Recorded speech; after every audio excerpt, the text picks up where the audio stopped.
long term, it's something that can help build you trust. It can help set you up for, if there's any sort of like rising ad costs or anything like that that is having an impact on your profitability. SEO, if you invest in SEO and you're able to consistently be bringing in sales or leads, whatever type of business you have, that's something that you can kind of rely on. That's going to be there long term, and you don't have to rely on paying every single time. Welcome back to Worldie Unboxed.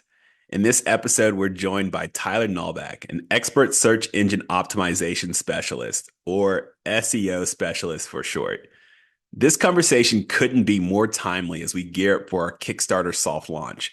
We dive into Tyler's journey into the world of SEO, how you can learn the ropes yourself, key SEO terms every founder should know, and strategies to leverage SEO to outshine even the largest competitors.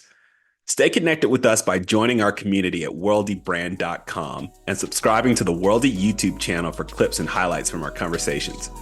All right, let's talk to Tyler. Sounds good. Sorry, I don't have a cool mic or anything. I wish I did, but so my audio might not be great. No, you can get one too. It's only like $20. Yeah, they're super cheap. Amazon. Yeah, they're super Oh, cheap. really? I haven't even looked into them. Are they that cheap? They're that cheap, yeah. At least this one, the one I have, is really cheap. Dang. Yeah, mine was about $25. Wow, I thought I was gonna be looking at hundreds. No, they do cheap. have some for that price, but yeah, I don't have that type of voice. Yeah, and the quality is actually pretty good too, even if you buy one that's about $25. So yeah, I might have to do that because that'd be pretty cool. Yeah, it is. Yeah. It is. We really just do it to intimidate people that we bring on. So, so just getting into the questions. The first question is how do you pitch yourself and what you do to potential clients? Yeah, so really kind of what I do is I specifically help e-commerce brands, and I guess the way that I pitch myself is that I'm helping e-commerce brands improve both their organic traffic and organic revenue. Really the end business goal there is organic revenue. So that's really the goal. And so that's what I'm doing when I work on an SEO campaign is how can we improve your revenue with SEO? So that's really kind of my goal and how I kind of pitch myself. And how did you get interested in SEO? Is that something you've always been interested in? Because it seems like you've been doing it basically since college, right? Yeah, so it's kind of a funny story. It's a little bit of an embarrassing story with the way that I started, but so I had a drop shipping store when I was in college. I started a drop shipping store that I was certain that's how I was going to make it was a drop shipping store, and I was going to make absolute bank with drop shipping. And just looking back on it, it's kind of silly, but it was not, the store was not set up well. The products were not good. But I started a Shopify store, and I wasn't getting any traffic to the store, and tried running some ads and I was getting some sales, but just not to a point where it was profitable. And I was like, I need to find a better way to bring in traffic. And so I discovered SEO, and kind of used that. And I found some success with it, but not enough to where it made sense to just kind of keep rolling with it. But the success that I found with it got me more interested in it. And that's where I kind of transitioned. I realized at that time too that what I was doing with the dropshipping store, it was low quality stuff, just wasn't really great what I was doing. And then I realized that doing the SEO and kind of showing up for keywords was something that was interesting and fun to me. So I kind of transitioned that way and just learned as much as I could about SEO and started from there. Gotcha. So do you think that SEO is easy to learn? If, let's say, a business owner wants to learn SEO, is that something that's easy to learn, or did it take you a long time to figure out what works and what doesn't? So I would say there's different levels to it, and it really depends on what type of a company it is. I think the way that I learned it was a pretty good way to do it, because I was kind of learning how to do SEO with really small local companies. And it's so much easier with that, because really the town that I grew up in was like probably 20,000 people in the town. And I knew people in the area, that business owners of really small businesses. And so when I kind of learned, just from watching some videos on YouTube, just some ways to improve rankings, I was working with, just for free, some of the business owners in the area that I knew, and they were super non-competitive areas and non-competitive keywords. And it was really cool because I could see what type of an impact doing different SEO tasks was having on their business, because it was like, there's only a few other of their types of business in the area. So I could really easily see, if I included keywords in certain areas, what types of things happened. And so I would say from that standpoint, local was really, really easy to do. It was kind of incorporating keywords in certain places, and boom, you're up there. When you start getting into like software brands and e-commerce brands, it gets a little more complex when there's more competition. So I would say you can learn the basics. It's pretty easy to learn the basics, but then when you get into a little more complex, it takes a lot of, I would say, time learning, but also a lot of experience to figure out like what the heck is even going to move the needle. That makes sense. And then I guess today, what type of clients do you usually, what do your clients usually look like? Are they bigger brands, smaller brands, usually in e-commerce? Yeah, so almost all of my clients right now are e-commerce clients. Um, Most of them, I would say, are doing in the range of 50 to 100,000 a month. Kind of a good range where they definitely have the capital to invest in SEO, and it's something that makes sense as far as being able to put the money in to see the results, 4 to 6 months down the line, versus the brands that kind of need to be bringing in sales right this second. So it's more of the brands that are able to set themselves up for the long term. And then just from kind of like an entrepreneurship standpoint, you have your own agency, right? You own your own agency, is that right? Do you run your own? Yeah, so it's just me. I guess I wouldn't necessarily call it an agency, but it's Yeah. just me, running my own SEO company, Yeah, essentially. so how has that been, just being an entrepreneur basically since college, right? Yeah, so I guess how I kind of did it was, I started doing kind of just my SEO freelancing right out of college, and I was doing that on the side. So I was working for a school management system, full time. That was my 9 to 5 job for a while. And I just had a few clients on the side at the time that I was working with. And it worked out really well because it allowed me to kind of very slowly build up what I was doing while I still had the safety net of my 9 to 5 income. Um, and then once I got to a point where I felt pretty comfortable, I made the jump, which was, I would say, about 2 years ago, when I actually started doing it, full time. But it's been really good. It's been really tough at the same time. Just kind of relying on yourself to be able to, bring in the income, get the results, like everything's on you, which can be challenging, but it's also really rewarding too. Yeah, totally. I all that resonates with me. Just moving on to some basic questions about SEO. How would you describe SEO to someone who really has no idea what it is? They've never heard of it, anything like that. Yeah, so really, the goal of SEO is to get your site showing up when someone does a search in Google, whether they're looking for a product, a service, information. SEO is just getting your content to show up in Google for when people are doing the searches, so that they land on your site. And ideally, you have the funnel set up to kind of take them through that funnel to do what you want them to do on your site, whether it's an email sign up, buying your product, or buying your service. So it's just kind of a matter of, getting your site to show up in the organic results there, so you don't have to pay for every single click that's getting to your site. Do you ever have clients who don't, I mean, if they're a client, I guess they're already paying for your services, but do you ever have people who don't really understand why SEO is important? And if so, what would you say to someone like that?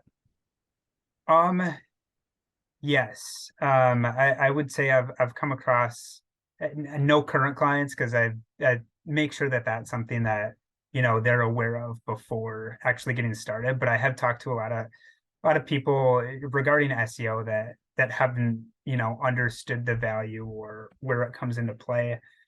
I would just say it's something like long term, it's something that can help build you trust. It can help set you up for, if there's any sort of like rising ad costs or anything like that that is having an impact on your profitability. SEO, if you invest in SEO and you're able to consistently be bringing in sales or leads, whatever type of business you have, um, that's something that you can kind of rely on. That's going to be there long term, and you don't have to rely on paying every single time to get the website visitors. Especially, I know, you know, every once in a while, ad costs get higher, they go up and down, and that can be frustrating and have an impact on profitability. But if you don't have to worry about your cost of acquisition as much, that's something that can really be beneficial and really brings value out of SEO for sure. Yep, that makes a ton of sense. In terms of just kind of like terms, words that people should know, are there just really basic terms that you think every person who owns an e-commerce brand should know in the SEO kind of space? Yeah, I would say, I mean, one more obvious one that I think most people have, a pretty good idea of is keywords. It would just be the types of keywords or key phrases that you want to show up for. Um, Another one that's really kind of common in the space right now is domain rating, domain authority. And that's essentially just how much authority your site has in general. And those are third-party metrics, but it just kind of gives you a good idea of where you can compete in the market. And so that's something it's good to know. Backlinks, that's another big one. That is essentially just getting another website to link to your site from their website. So any type of link that you have from another website pointing to your site, that's a backlink. That's actually something that helps build your authority. So that's a really important aspect of SEO and a really big thing that you can get wrong too. It's really, you want to make sure you're getting backlinks from really good websites, not from just any, website out there, any spammy, low quality website. So that's an important piece to get right. And then the last one I would say that has become really important in the last few years for SEO is topical authority. And that's basically getting your website to be seen as an expert on whatever sort of topic you're selling. So the best way you can do that is by putting out blog content. So for example, I'll kind of use your guys' site as an example with selling shoes.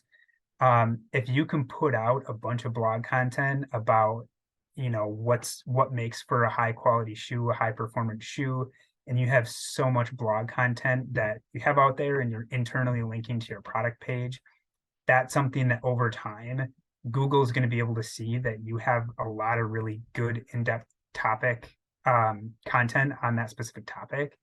And that's something that actually helps your overall rankings too. So that's a big piece that not as many people know about, but it's been becoming more and more important. And then does Google have a way of understanding whether that content you're putting on the site is actually high quality or not? Because I could see people just putting a bunch of blog content out that's not really valuable in any way to try to improve their authority. I'm sure Google knows somehow that that's not high quality, but how does that work? Yeah, they're getting better at it. They've implemented I don't know what you want to call it, like a framework, I suppose, but the acronym is EEAT, and it stands for experience, expertise, authority, and trust. And that's what they're looking for in content on your site. And one thing that there was actually just recently a Google algorithm update that was rolled out throughout August that seems to be really impacting experience. And so a lot of what they're looking for in content now is like firsthand experience in the content. And the idea behind that, at least what most people believe in the SEO community, is there's a lot of opportunity for AI content to just spin up a bunch of AI content, put it up on a site, but you're not going to have any sort of real firsthand experience when you're using the AI content. And so demonstrating within the content that you actually have experience and you have authority because of having that experience, that's something that seems like it's had a really big impact already. So I think that's something that they're already doing a good job with. And so they're getting better. But I think there's definitely still work to go as far as the types of results that I'm seeing on the first page for sure. In terms of that, because that's interesting, because I think that's something that we could potentially that's potentially relevant for us, because we could have one of the things I'm thinking about is we have a lot of kind of like former competitive or former college athletes in our Oh, network, and yeah. potentially having them say like, okay, this is what I would say to myself, the kid version of myself in terms of athletics. This is what I would recommend to a kid who's playing my sport, things like that. Do you think that would be kind of helpful or useful, or not so much? Absolutely. Yeah, I think that would be huge. Um, One thing that's interesting that I'll say about the recent update too is a lot of what was rewarded was user type content, and a lot of like Reddit and Quora, where people are talking about, like, people are asking questions and real people are answering. So I think that would be a really big thing. The websites that have that type of content, exactly what you were talking about, those are the websites that seem to be doing really good right now. So I think that would be a really good opportunity if you have those connections where people have the real experience that they can show. I think that would be really big. That makes sense. And I know we talked a little bit about authority, but you also mentioned relevance. So how do you improve relevance? Yeah, is that in terms of like your relevance to specific keywords you want to show up for? Yeah, yeah. Yeah, so really, so the first step obviously is identifying like what types of keywords you want to show up for. Once you have that nailed down, that's a really big step. But once you have that nailed down, um, it really kind of depends on the type of page that you're looking at. So regardless of the page, you're going to want to make sure that your keyword is in the title tag of your website.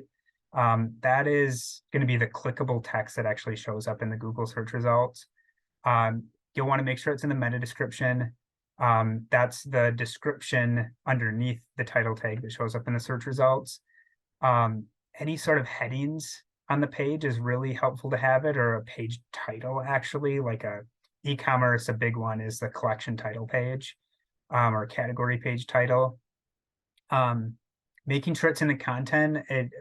I guess a rule of thumb I usually like to use, instead of being so like geared into the specific keywords you're using, is have it like your content that you're writing, like if it's a blog post, for example, just make sure you're focusing on the keyword as a topic and not the exact match keyword.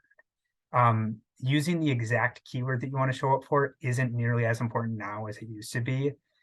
So just making sure that the specific topic that you're trying to rank for, just make sure everything's kind of geared around that topic and not exact match keywords is a big one. So just making sure your keywords are in those places are really kind of the big pieces to make sure your content's relevant there.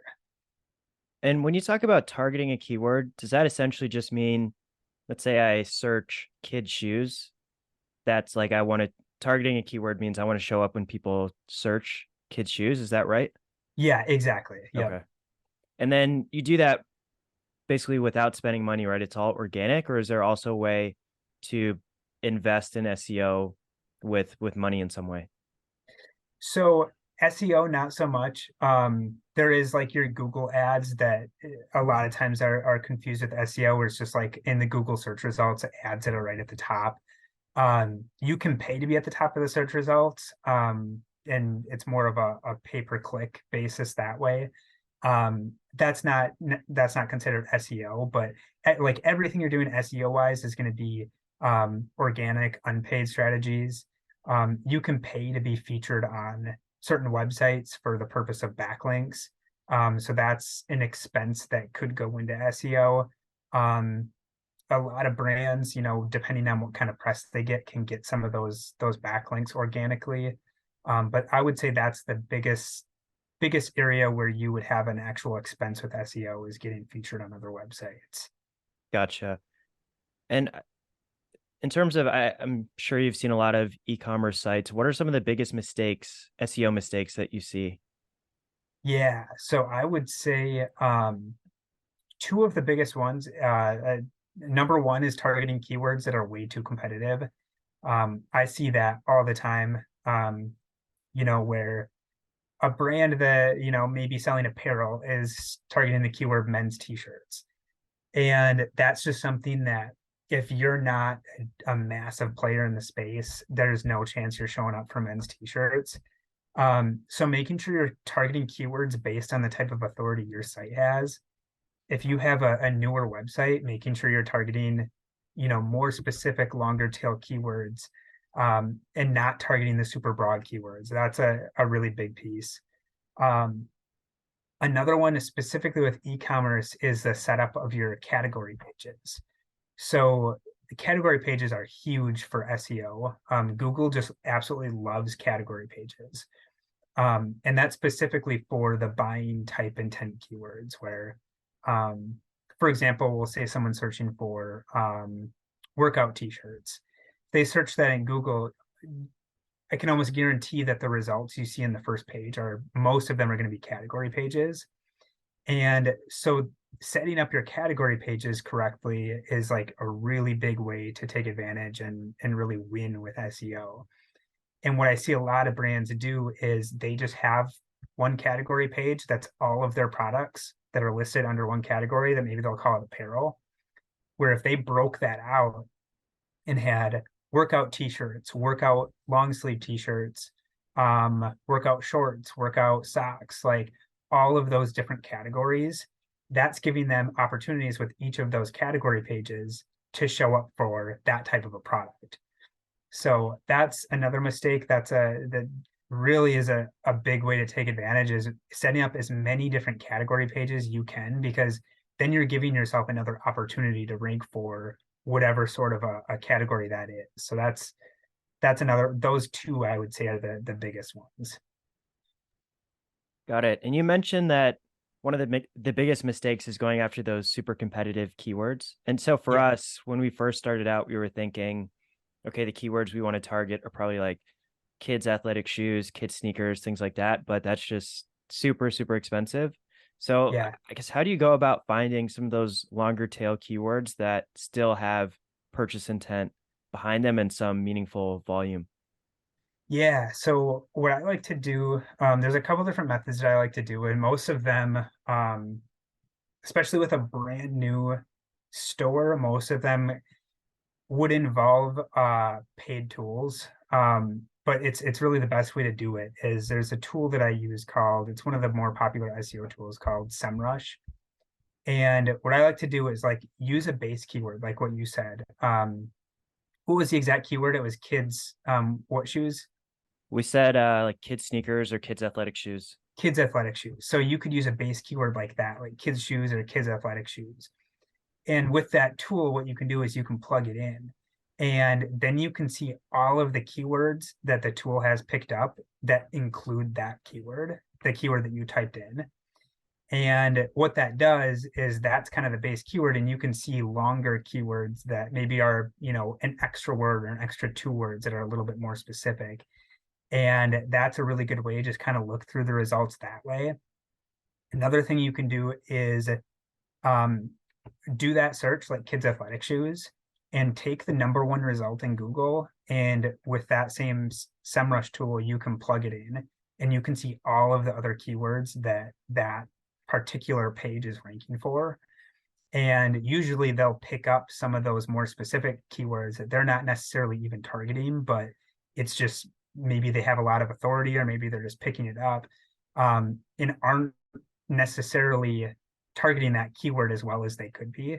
And so that's a really good way to see all of the keywords they're ranking for. And you can usually find some really good ones in there too, to target that way. So it's a paid tool. That's probably the best way to actually find those without just kind of coming up with the more specific ones from your brain. That makes sense. And does it make sense to really focus on SEO essentially from day one as a startup, or is it something that you want to focus on maybe a little bit later down the road? Yeah, I would say it depends on how you're starting your company up. If you're starting up with a bunch of funding, I think it would make sense to do SEO right away. If you're not, if you're starting out with not that much capital, I would say it's something more down the line that would make sense. I think doing it yourself, not putting money into it, and if you have a little bit of background and knowledge in SEO, I think absolutely implement what you know. But as far as like actually investing in it and putting in a lot of money, I think it would be something down the line once you are bringing in a decent amount of revenue to invest at that point. Just because when you're starting out, obviously you're trying to bring in revenue right now, and SEO, no matter how you do it, it's just going to be a little bit of time before you are actually bringing in revenue from SEO itself. And is there anything else, I guess, pre-launch, so before the business actually launches and sells products, that they can do to improve the SEO ranking or set themselves up for success once they do launch? I know we talked a little bit about blog content, but is there anything else that you can think of? Yeah, blog content is really good. I think another one, it kind of depends on the type of store that you have, but and I mentioned it before, but it was like the breaking out of your category pages, the structure, and because basically the way of looking at SEO is you're not necessarily trying to get your site ranked in general, you're getting individual pages on your site ranked. And so making sure your structure is set up in a place that makes sense where you have, if you have, in your example, if you have a few different types of shoes that solve different problems, having different category pages set up, like these are the shoes that, maybe are more comfortable. These are more, the performance shoes. And again, I'm not sure if you have like a bunch of different shoes that you're selling, but that's kind of making sure that you have the dedicated pages for the types of keywords you want to show up for. That would be kind of the biggest thing I see from, making sure you're set up in a good place when you're launching. Makes sense. And then I know we touched on this a little bit before, but for companies that are taking on really established players that dominate a space, so for us, Nike, for example, are there any other things that you can do or that you would advise? Because a lot of times you're just not going to show up high in the rankings if someone really searches for anything related to shoes or athletic shoes. Yeah, so a really good way to beat out some of those brands. I had a few LinkedIn posts that I put out about this because if you're targeting really broad keywords, it can be almost impossible. Like the example before, men's t-shirts, you're not going to outrank some of the massive brands on the first page. But if you're targeting a little bit more of a specific keyword, what you can do is kind of going back to that topical authority, is usually the bigger brands aren't as focused on the longer tail keywords that aren't searched as much.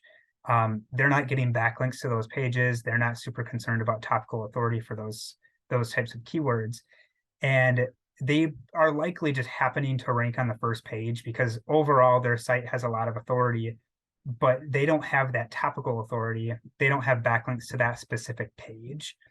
So if you can target a keyword that's a little bit more specific and have a lot of blog content that is geared towards that specific keyword and that specific topic and not just like the overall broad topic, that's a really good way to beat them out because they usually don't have the specific type of content like that.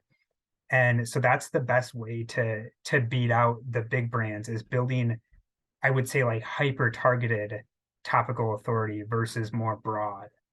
So that to beat out, the companies like Nike, and even Amazon for some keywords, like that's absolutely not unheard of. Like that can be done if you're making sure that you're building the topical authority and getting the backlinks to the pages. Got it. And then just from a kind of like consumer point of view, these people who are searching these really broad keywords or even somewhat broad keywords like kid shoes, do you have a sense of how many of them have an idea of, like, are all those people just open to any brand? Are 50% of them looking for a certain brand and the other 50% are open? Like, is there any, I guess, metrics or anything like that to understand whether these people are truly searching for anything or if they're just looking for a specific brand already? Yeah, so that's a tough one. that can be a struggle. Honestly, the best way is relying on Google itself and what they've deemed the search to be about, because that's a really big piece, is the search intent, and understanding that is really big for SEO too. And really the best way, I mean, apart from making an educated guess based on what you know, the best way to kind of check that out is doing a search in Google and seeing what Google is putting on the first page. And they're the ones that kind of hold that data, because we'll use that example, like kids shoes, for example. They're able to understand, and they build their rankings and search results based on the type of data that they're collecting. And so if somebody does a search for kids shoes, and we'll say that they go to Nike, I don't know what is actually ranking for that, but let's say Nike is number one. And if people are constantly going to Nike's website and then instantly going back to the search results and then going back to a different website, and then maybe they're going through and making a purchase, if that's something that's constantly happening, Google is picking up on that, and they're understanding, okay, maybe people aren't really necessarily looking for Nike shoes.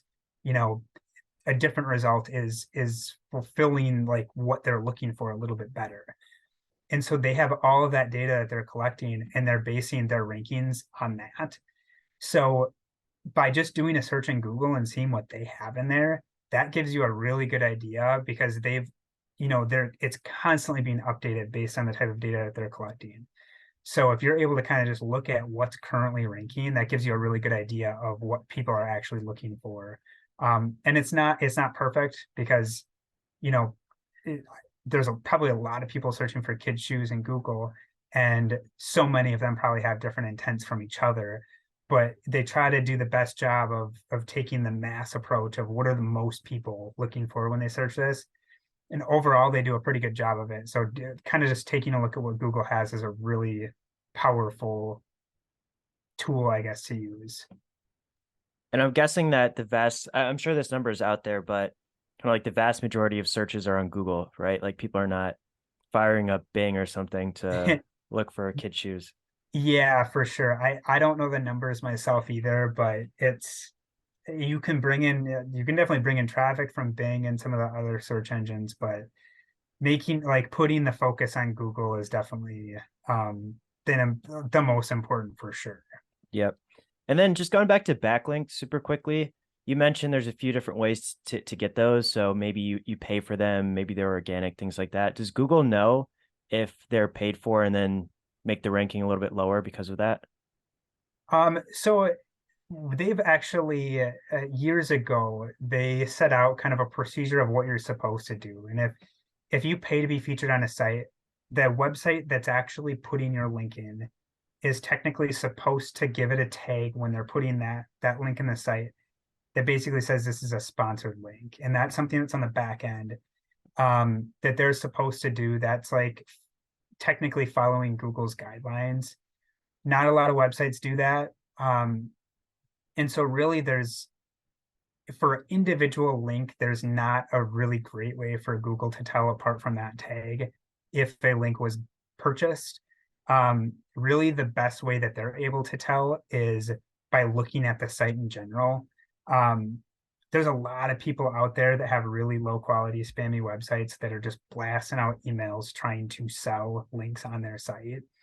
And Google's usually really good at picking that up.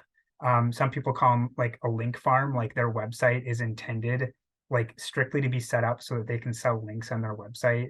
Basically, trying to pitch it as value to website owners when really it's not something that's going to benefit them.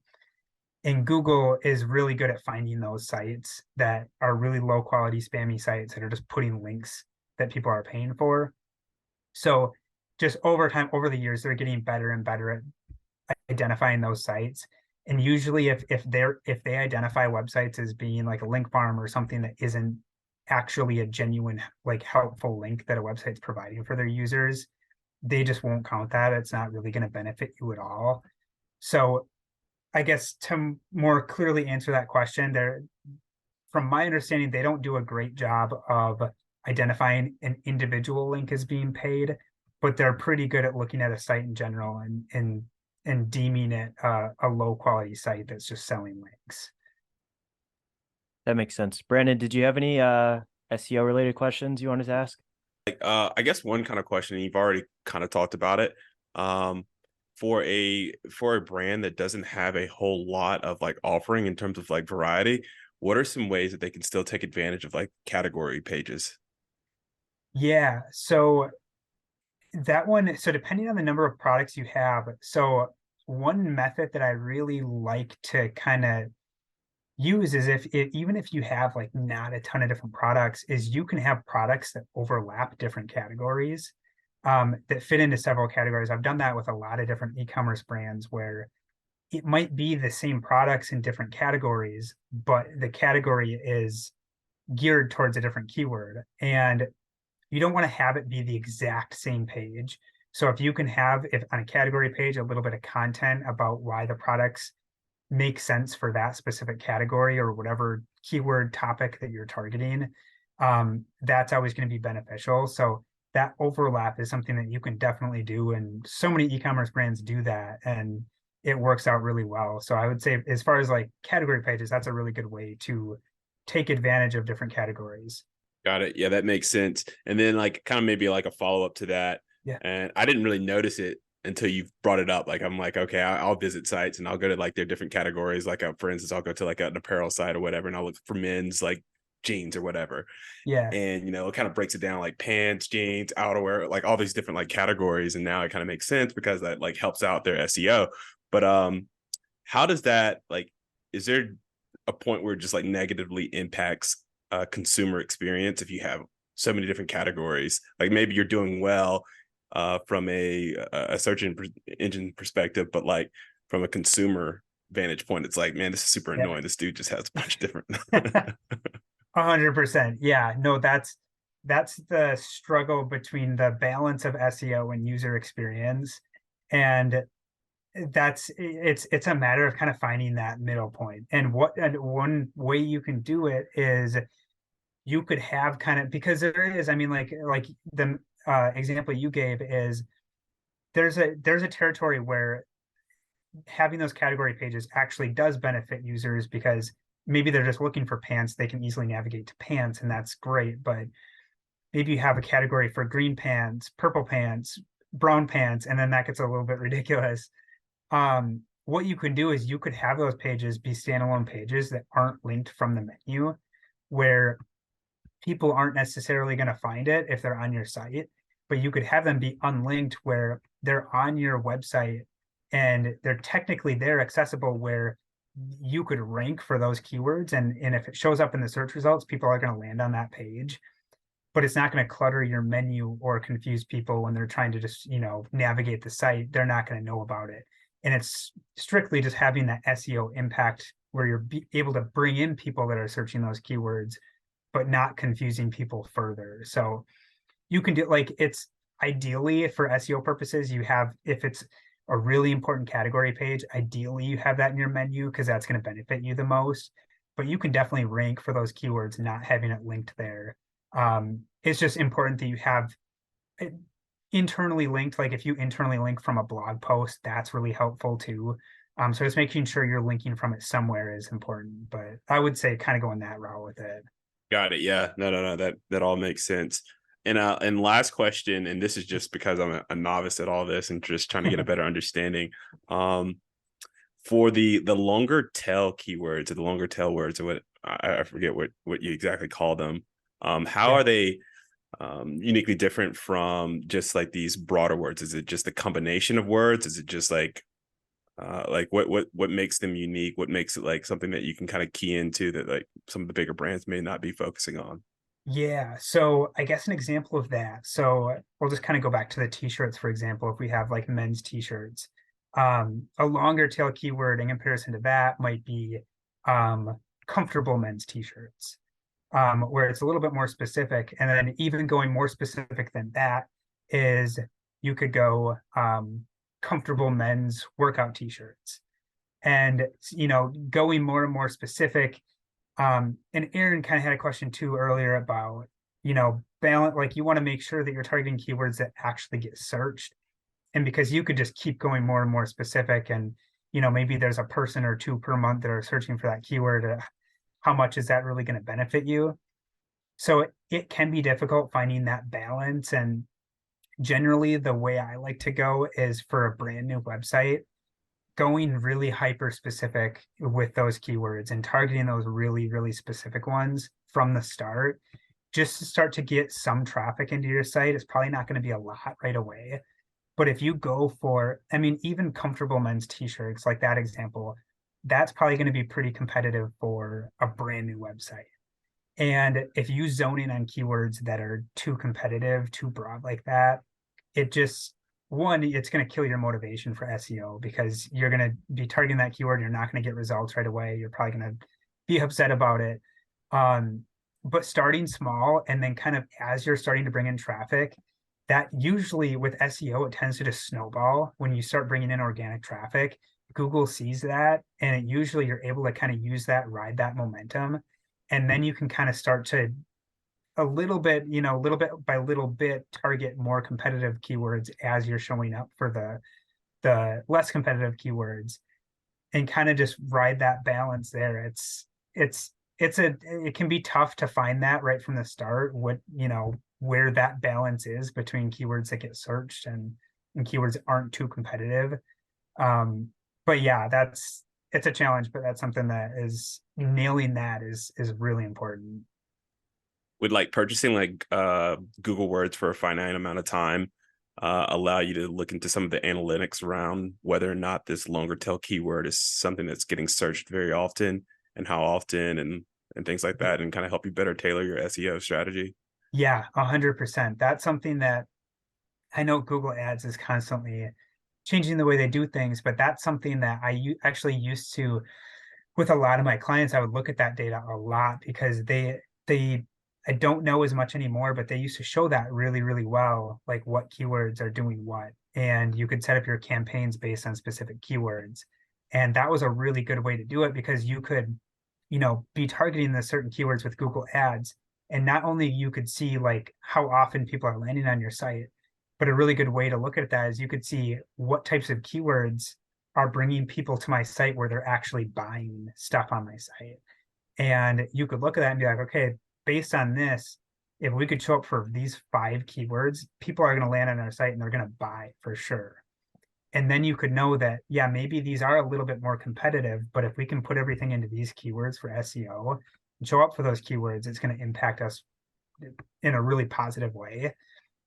I don't really know. I haven't done much with that with Google Ads recently, ever since like there's so many different ways to set up campaigns now with like the Performance Max, where it's, I think it's using AI to automatically shoot your stuff out there and not as keyword based. But I think you can still do stuff with keyword based Google Ads campaigns. And if you can actually see that data, that's a huge way to, I guess, have that knowledge ahead of time before you actually dive into certain keywords. Yeah, for sure. I think that's all I have, Aaron. What if you flip the kind of configuration of the words? So let's say most people would say kids athletic shoes, for example. What if you Yeah. flipped it and said athletic shoes kids, or instead of green shoes, shoes green, something like Yeah. that? Does that make a difference? Is that kind of like a workaround to get after those same competitive keywords, but just people who are searching them in kind of a weird way? Not anymore. So with that, I would say, gosh, probably 5 years ago when I was starting to learn SEO, that was a thing. Like if the same company, for example, like green shoes versus shoes green or something like that. It used to be the case where it wasn't necessarily the same companies ranking on the first page for, even though those keywords like mean the same thing. Um, but now Google has gotten really good at understanding topics as a whole, and they understand if you're searching one variation, if there's a really similar variation, they know that now. So that's not something I don't know, that exact match keywords like that was super important, but now it's not nearly as big as it was. So if you're showing up for shoes green, you're going to be showing up for green shoes. They kind of are interchangeable now. Got it. Now that makes sense. I feel like I'd want to see the same results if I search shoes green versus green shoes. Yeah, for So that sure. so that makes sense. I For just had sure. a couple last quick questions for you. So I saw that you played baseball in college. Is that right? Yeah, yeah, I did. So our company is focused on kids sports, kids having fun, focusing on what you can learn through sports, all those kinds of things. So I'm just curious, when you were a kid, what did sports mean to you? How big of a part of your life were they? Can you just talk about kind of your experience playing sports as a kid? Yeah, yeah, no, sports were like my life when I was a kid. So that was like everything. When I was a lot younger, I played pretty much every sport. I played baseball, football, basketball, ski jumping I did, which was a lot of fun. That was kind of a unique one. That I kind of got into most of those, especially ski jumping, I got into when I was like 3 years old. And so like pretty much ever since I was three, it was like I was doing something. And it was just kind of, riding the season. Okay, it's baseball season, it's football season, whatever. And just every weekend something, whether it's a tournament or what it was. And so that was sports have always been a huge part of my life. As I got older, I kind of more shifted towards um like once I got into high school, then I put everything into baseball at that point.